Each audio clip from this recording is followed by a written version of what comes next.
hello जय मसी है आज चाहिँ वुमन्स डे है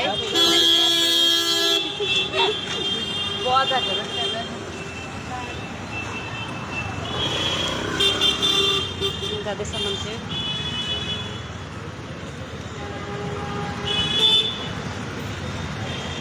सोध न मन्जु यो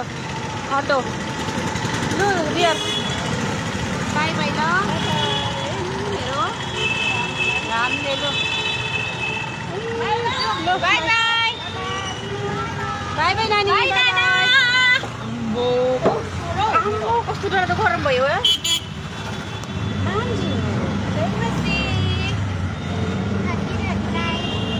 अब चर्चबाट फर्केर घर गएको मेरो चर भएन हेर मेरो फोन चाहिँ ह्याङ भयो ह्याङ भयो मेरो ह्याङ हुँदैछ नि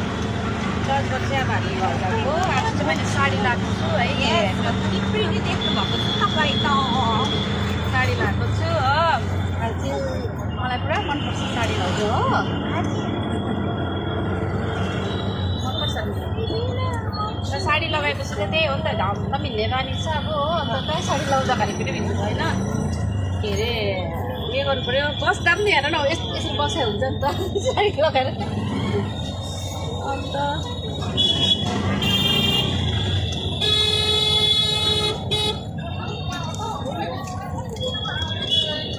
हामी आजको दिनमा हाम्रो पास्ने आमालाई मिस गऱ्यौँ हामीले है किनभने मिस यु पास्ने आमा तपाईँलाई हामी चाहिँ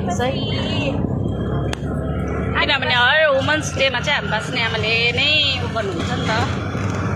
हामी सबैको लागि प्रार्थना गरिदिनुहुन्छ तयारी पनि गर्नुहुन्छ है यति बेला चाहिँ हामी प्रेम भोज पनि खान्थ्यौँ तर हाम्रो यस्तो ट्रिप लाने भएर लाने थिएन अनि त्यही भएर चाहिँ हामीले चिया र बिस्कुटहरू चाहिँ खायौँ अनि प्रार्थनाहरू चाहिँ गऱ्यौँ है हाम्रो बिहानै हाम्रो पास्ताले प्रार्थना गरिदिनु भएको थियो हामी सबैको लागि है त्यही हो सबैभन्दा ठुलो चाहिँ है प्रार्थना होइन मर्निङ हाम्रो पास्ताले प्रार्थना गरिदिनु भएको थियो हामी सबै वुमन्सको लागि त्यही हो होइन स्पेसल छ अब बेलुका सेवामा भेट्नुपर्छ है बेलुका सेवा हाम्रो तपाईँहरू जति पनि हुनुहुन्छ है हाम्रो दिदीबहिनीहरू वुमन्सहरू सबैलाई ह्याप्पी वुमन्स डे मैले त चर्चमा अघि मदर्स डे भनेको थिएँ हो तर मदर्स डे हो नि त ह्याप्पी वुमन्स डे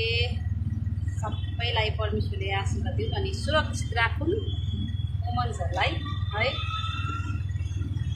हामी यहाँनिर चाहिँ हेर्नु न एकदम